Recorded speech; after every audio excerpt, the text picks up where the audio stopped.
Kumusta mga kanegosyo? Maraming nagtatanong sa atin. Mayroon na raw silang savings at gusto na nilang mag-invest pero wala silang idea kung saan magsisimula. Safe nga ba agad na mag-invest sa stocks o baka naman mas okay kung magsisimula muna sa isang negosyo? Kung bago ka palang papasok sa mundo ng investment, this video is for you. Today, gagawa tayo ng step-by-step beginner's investment roadmap depende sa budget mo. Whether it's 10,000, 50,000, or 100,000 pesos. By the end of this video, magkakaroon ka na ng basic ideas kung saan mo ilalagay ang pera mo. Ako po si Roy Z and welcome sa negosyo. Kung hilig mo mga ganitong uri ng videos, baka naman pwede mong pindutin ang like button at mag-subscribe ka na rin para lagi kang updated sa ating mga susunod na upload. Imagine this. Nakatanggap ka ng bonus sa trabaho sa abroad o mayroon ka ng naipon na pera. Let's say mayroon kang 10,000 or 50 or 100,000. The question is, gagamitin mo ba ito kaagad sa pang-shopping, pang-bili ng bagong gadget or pang-travel? O mas pipiliin mo bang palaguin ito para makuha mo ang financial freedom na gusto mo? Ngayon ipapakita ko sa iyo mga basic ideas kung paano i-maximize ang bawat level ng budget mo. Simulan natin sa 10,000 pesos na puhunan. Marami ang nagsasabi, nako 10,000 pesos lang yan, maliit lang yan, wala yan. Pero mali ang ganitong mindset. Kasi kung tama ang pagsisimula mo sa maliit pa lang na halaga, magiging stepping stone ito para sa malalaki mong portfolio. Ito ang option number 1, digital banks or high interest savings. Kung newbie ka pa lang sa investing, isa sa pinaka-safe na madaling simulan ay yung digital banks o yung mga tinatawag na high interest savings account. Bakit? Kasi compared sa traditional banks na usually ay mga 1% lang ang interest per annum, sa mga digital banks kagaya ng Maya, Tonic, Cbank, GCash GSave, umaabot ng 3% hanggang 6% per annum ang interest dito. Ibig sabihin, kung meron kang 10,000 piso na ilalagay sa digital bank at meron itong 6% interest, after 1 year, tutubo ito ng 600 pesos. Parang naglagay ka lang ng pera sa alkansya, but this time, yung alkansya na ginagamit mo ay tumutubo. Ang kagandahan pa rito, safe kasi covered ng PDIC up to 500,000 pesos. Flexible kasi pwede mo itong withdrawin anytime gamit ang kanilang mga online application. Perfect for building an emergency fund. Sakto rin ang ganitong platform habang iniisip mo pa lang yung next business or investment na gagawin mo. Consequences, hindi ganun kalaki ang kita kung ang pag-uusapan ay long term kumpara sa stocks or sa negosyo. So kung nagsisimula ka pa lang at gusto mong maramdaman yung concept ng earning while saving, digital bank ang pinakamadaling entry point.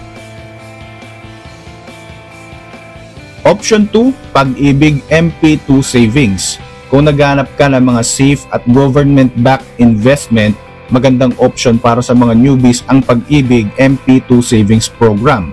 Ito ay isang voluntary savings program ng Pag-ibig Fund na may 5-year maturity. Ibig sabihin, ilalagay mo yung pera mo rito for 5 years tapos kikita ito ng dividends taon-taon. Ang kagandahan sa MP2, mas mataas ang returns niya kaysa sa ordinary savings account. Sa mga nakaraang taon, umabot ng 6% hanggang 8% per year ang dividends na ibinibigay sa mga investors. Say for example, maghuhulog ka ng 1,000 pesos every month.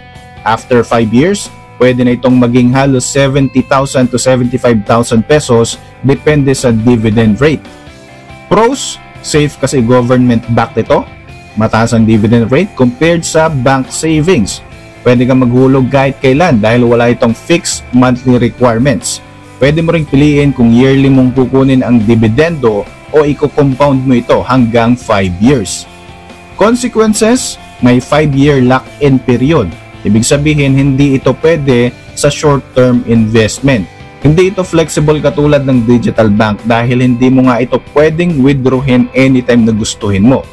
Kaya naman kung may extra ka na savings na hindi mo naman siguro gagalawin in 5 years time, magandang ilagay mo ito sa MP2 para siguradong lalago at secured yung pera mo. Option number 3, REITs o yung tinatawag na Real Estate Investment Trust.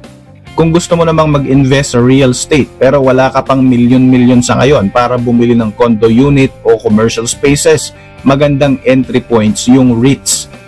Ang REITs ay parang shares of big real estate companies na listed sa stock market. Halimbawa, Ayala Land, Philinvest, or Double Dragon.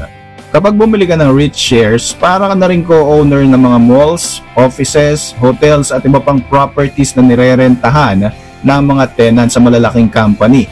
At ang maganda rito, obligado silang magbigay ng dividends sa mga investors at usually quarterly ito ibinibigay. Example, bumili ka ng 10,000 pesos worth ng Ayala Land REIT shares. Tapos ang dividend yield ay 6% per annum. Ang kita mo 600 yearly pero divided yan every quarter.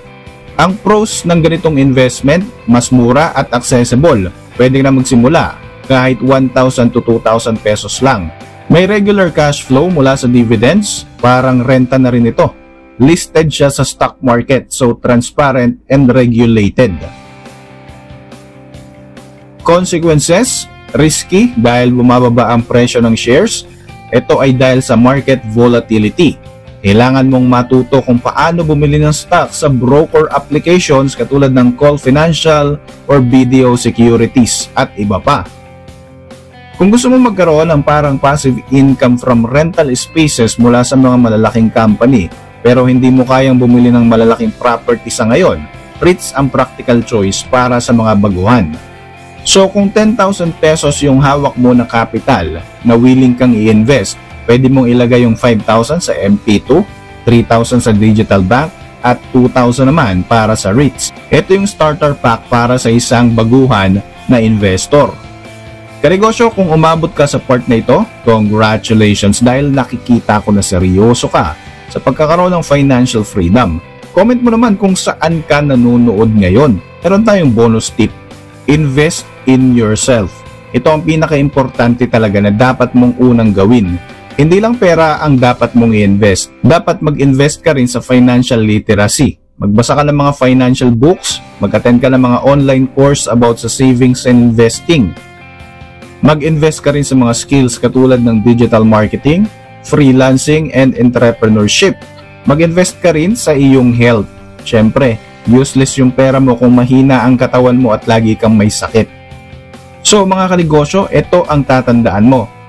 10,000 pesos investment will focus sa safety at learning.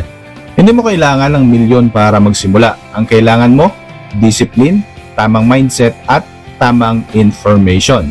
Kaya naman kung sa tingin mo na nakatulong sa iyo ang video na ito, huwag mo kalimutang mag-like at syempre mag-subscribe ka na rin sa ating channel para lagi kang updated pag may bago tayong upload.